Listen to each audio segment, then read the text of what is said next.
क्या कहेंगे चुनाव आयोग के इस कदम को आप किस तरीके से देखते हैं? अब वो चुनाव आयोग जन जागरण अभियान चला रहा है। जन जागरण में वो लोगों के सवालों के उत्तर नहीं दे रहे हैं हाँ। और लोगों को सेटिस्फाइड नहीं कर पा रहे हैं, बल्कि लोग उनको कह रहे हैं कि इसको हटाओ। जहां भी जा रहे हैं लोगों का सहयोग नहीं, उनको प्रशासनिक मशीनरी का केवल इस्तेमाल कर रहे हैं। जो सरकारी मशीनरी है उसका इस्तेमाल कर रहे हैं। जनता में कोई उसके लिए सहयोग करने के लिए खड़ा नहीं है।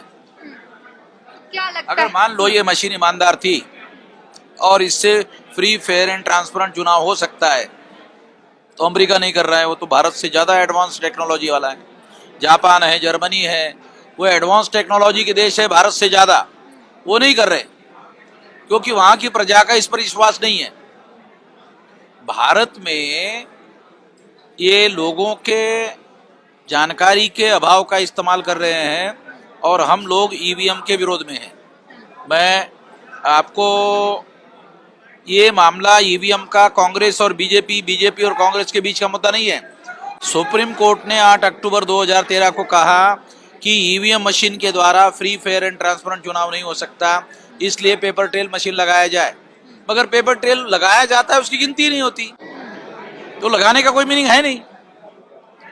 जैसे औरतें शादी में जाना है, कार्यक्रम में जाना है तो झुमके पहन लेती है और शादी से जाने के बाद घर में फिर उतार के रख देती है। उसी तरह से वो जो पेपर ट्रेल मशीन है, वो पेपर ट्रेल मशीन लोगों को बेवकूफ बनाने के लिए लगा देते हैं और काउंटिंग करने के लिए उसको छोड़ देते हैं। उसका काउंटिंग नहीं होता, काउंटिंग केवल ईवीएम का होता है। ईवीएम में ही तो गड़बड़ी हो रही है।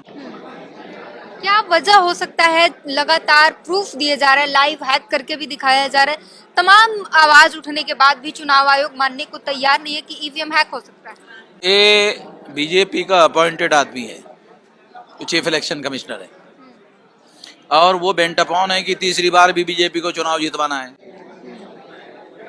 और ईवीएम के ट्रांसपोर्टिंग चल रहा है सारे देश भर में। लोगों का उस ऊपर ध्यान ना जाए, इसके लिए अयोध्या का मामला उठा रहे। आपको जानकारी होनी चाहिए कि सारे देश भर में ईवीएम ट्रांसपोर्टिंग हो रहा है अपने अपने चुनाव क्षेत्रों में। लोग उन गाड़ियों को रोक सकते हैं, उन गाड़ियों को ध्वस्त कर सकते हैं, पकड़ सकते हैं।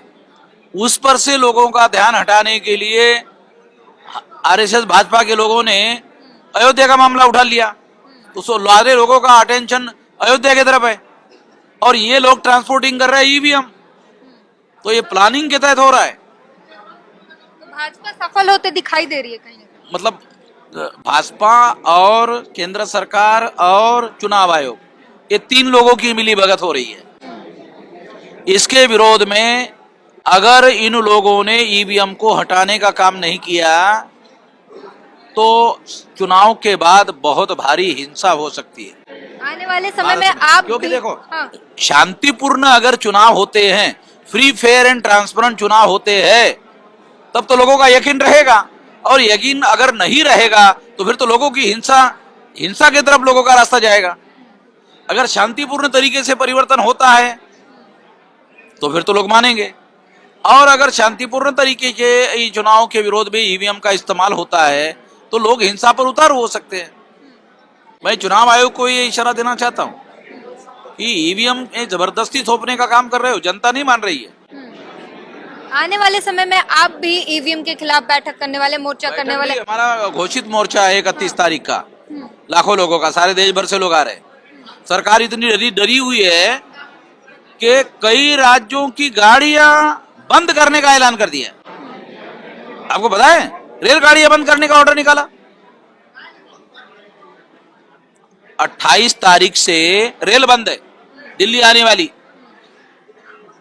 इस मोर्चे का असर है? मोर्चा का असर है। दूसरा तो कोई काम दिख नहीं रहा है। मान लो अयोध्या में मंदिर बनाना है तो वहां ज्यादा गाड़ियां जोड़ रहे और लोगों के फ्री ऑफ कॉस्ट जाने की भी व्यवस्था कर रहे। हम तो बोल रहे नहीं, हम तो टिकट निकाल कर जाएंगे, हमारे सारे देश भर से लोग टिकट निकाल कर जाएंगे। हमको जनरल टिकट निकाल कर जाना है। हम नहीं बोल रहे कि डब्बे में कब्जा करो, नहीं, अपना जनरल टिकट निकालो, जाओ। सवाल उठने लगा है कि लोकसभा चुनाव में ज्यादा समय बाकी नहीं रह गया है और हर एक दिन करके वो दिन बीतता ही जा रहा है और करीब आता जा रहा है। ऐसे में बेहद करीब चुनाव है, इतनी जल्दी, जहां आप बता रहे हैं कि ईवीएम का ट्रांसपोर्टेशन भी शुरू हो चुका है, तो इस बीच में इतना जल्दी ईवीएम बैन हो पाना संभव है?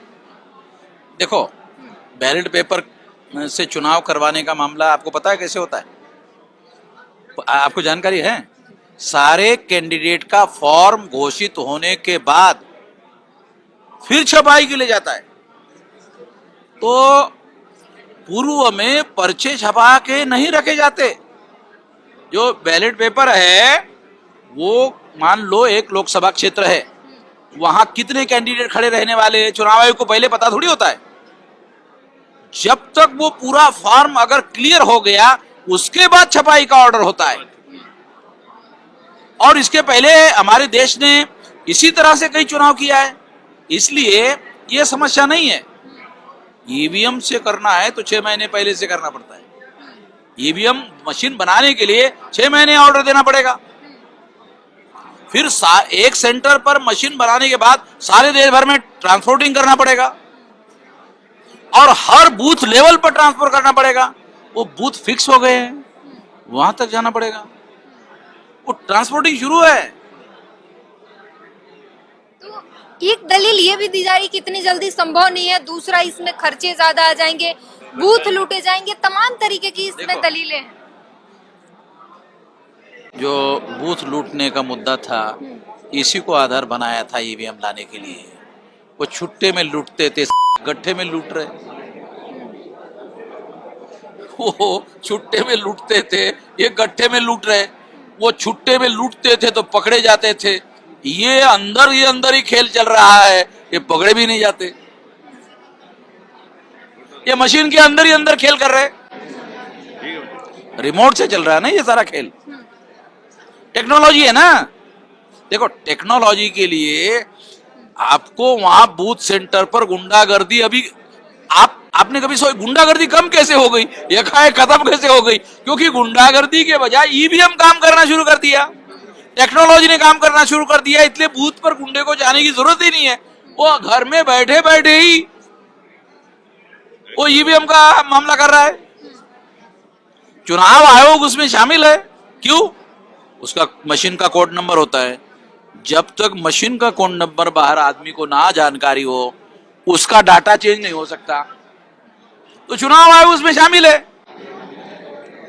एक आखिरी सवाल सर, कि एक नारा लग रहा है कि या तो ईवीएम बैन कर दिया जाए वरना इस बार चुनाव का बहिष्कार किया जाएगा। क्या लगता है, ईवीएम बैन हो जाएगा? बहिष्कार करना उपाय नहीं है, उससे ज्यादा मजबूत उपाय निकालना पड़ेगा।